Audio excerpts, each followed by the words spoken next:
What's up, everybody? My name is David Jagneaux, aka the Jaggernaut, and today I want to talk to you about a game called Pragmata from Capcom. I was invited to their office in San Francisco to check out this game alongside Resident Evil Requiem and Onimusha Way of the Sword to see the games are like for myself and write out my impressions over at Forbes.com. So you can read my full preview of this game over there. But I wanted to dive into the gameplay and talk about my experience as well in a video to give a little bit more commentary around what the demo was like. I didn't get to record the demo for myself because I don't have a portable capture device with storage. However, Capcom did provide B-roll for this game, so a lot of the footage that you're seeing is the B-roll that Capcom directly recorded and provided to us after the demo event. So let's go ahead and dive into what the demo is like. As you can see, it kicks off with me playing as Hugh Williams, getting healed by the young, tiny android girl named Diana. So what I really liked about this game is their dynamic. I think they have a great chemistry between the two of them, and I liked the combat system a lot. Whenever you're first attacking the robots at the beginning, you can see you're not really doing very much, but Diana decides to chime in and let you know that, hey, I'm a little android girl. I can actually hack these things and allow you to do more damage to them, which initiates a little bit of a hacking mini game that kind of feels like the stratagem from Helldivers, where you have to input commands very quickly using your thumb while you're aiming and fighting enemies. I like that you can still move around and dodge things and actually be mobile in the environment while doing the hacking minigame. And I also like that it uses the face buttons instead of the D-pad to initiate the hack. So the way that it works is whenever that menu pops up, you press triangle, X, square, and circle to move your cursor through the grid to go through the blue nodes and get to the green node, and that initiates the hack, which does kind of a burst of damage and then weakens them to your own weapon abilities as well, so that you can do damage to them too. I really like the way the combat feels. Your grip gun has an infinite amount of bullets, but it has a very small magazine size that takes a long time to recharge. There's also a shockwave gun that's basically like a shotgun, as well as a stasis net gun that will stun and trap enemies for a limited amount of time. That one is particularly useful when there's multiple enemies around and you need to kind of isolate one or two to deal with and keep some of them away from you. Definitely comes in handy. There was a small variety of enemies in the demo. You can see here, this is the second enemy type. It's kind of a bigger Hulker type of enemy that can stomp onto the ground and do kind of burst AoE damage. You have to boost around, jump around, things like that to get away from the attack. I like that you have a little bit of a jetpack that has kind of an energy cooldown meter as well that is also affected by your dash ability. So there's a lot of maneuverability involved in combat that I wasn't really expecting based on the limited gameplay footage I had seen. It feels really, really good. And the area that we got to see in the demo was just part of this lunar facility on the moon. Kind of some sort of mining operation of some kind. You're just sent here to investigate why they're not responding to communications. After you get there, you realize that you get separated from your group and you have to try to figure out what's going on. That's basically the entire premise for the demo, and that's all the story that I really know after playing the demo. Like I said, really enjoyed Diana and Hugh's kind of their relationship that you build over the course and playing together.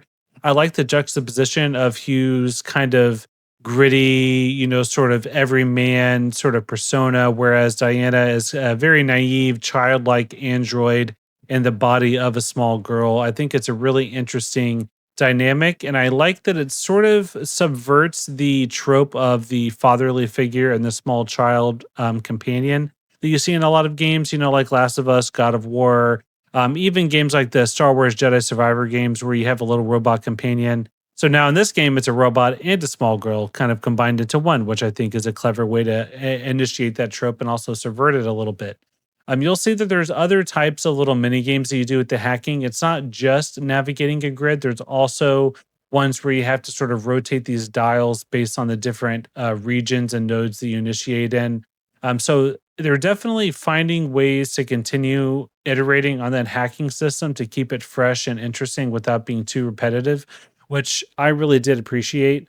I'm a big fan of the vibes in this game, which is not a very articulate way to describe what you like about something, but I just really genuinely enjoy the sort of colorful, energetic, very not boring setting. I like the colors. I like the the way that the action looks and feels. I like the kind of chunky movement mixed with bursts of mobility.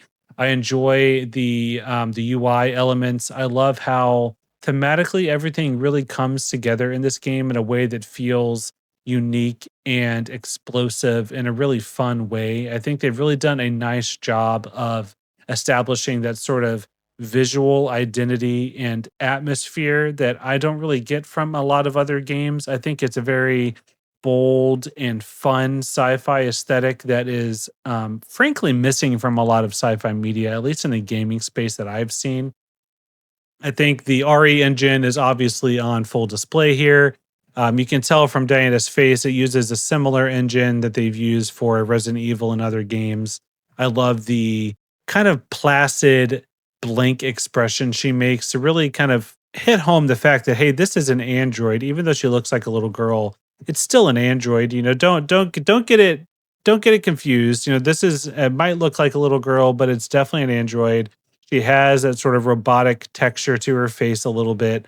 And I really like the vibe that they've got established here. I think it's a really cool setting. I'm interested in learning more about this world first and foremost, which I think is what any good demo should do. It should leave you curious and hungry for more. And that's absolutely how I felt after playing this demo. I think it's very similar to the demo that the folks had at Summer Games Fest a couple of months ago, but I got to actually play this boss fight as opposed to having it cut off here.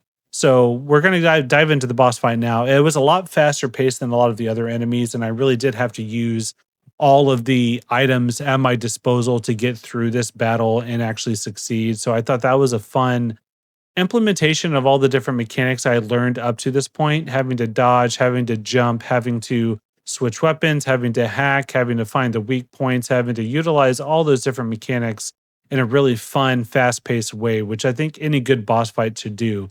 So obviously the question remains, will it maintain this sort of consistent pacing of finding new elements and new weapons and new mechanics and then having to utilize those in inventive new ways in boss fights and throughout levels? You know, is that a pace that they can maintain for the entire runtime of the game? I have no idea. Obviously, I have no idea. The game's not out yet. I've only played a small vertical slice of the whole experience, but what I've seen is very promising. I had some doubts about this game because it seemed like it had been canceled quietly. You know, it was revealed like 5, 6 years ago, and then it just went quiet for a very long time. I'm very happy that it was not canceled, that it didn't die behind the scenes. I'm very, very happy and pleased to see that it still exists and it's shaping up very, very nicely. I really do like everything I've seen. I enjoyed this game quite a bit from what I played. I'm excited to learn more. I'm excited to see more. I think it just has such a unique style to it. It has a great vibe and atmosphere, an excellent aesthetic that just is so palpable from whenever you see the game in action and when you play it for yourself. It feels really good. And I think that's really important. And that's something that Capcom is usually very good about.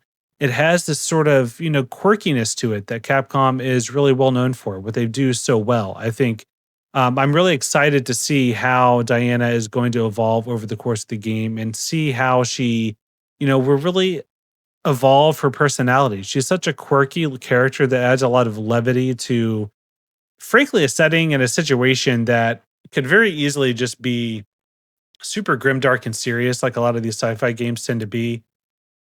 But thankfully, from what I've seen of her, it seems like she's going to add, you know, not necessarily comic relief, but just a bit of a foil to Hugh's kind of grittier exterior. And I think we're going to see some really interesting dynamics between the two of them and how their relationship is going to evolve and kind of reveal more layers to both of them. I expect to see some really interesting themes explored here in this game, and I'm really excited to see what it's like and see how it shapes up.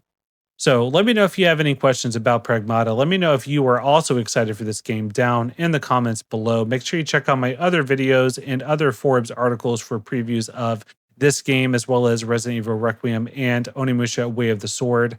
Don't forget to like, comment, and subscribe as a good YouTube watcher does. And let me know if you have any comments or requests for other games you'd like to see me check out here on the channel. And thank you very, very much for watching.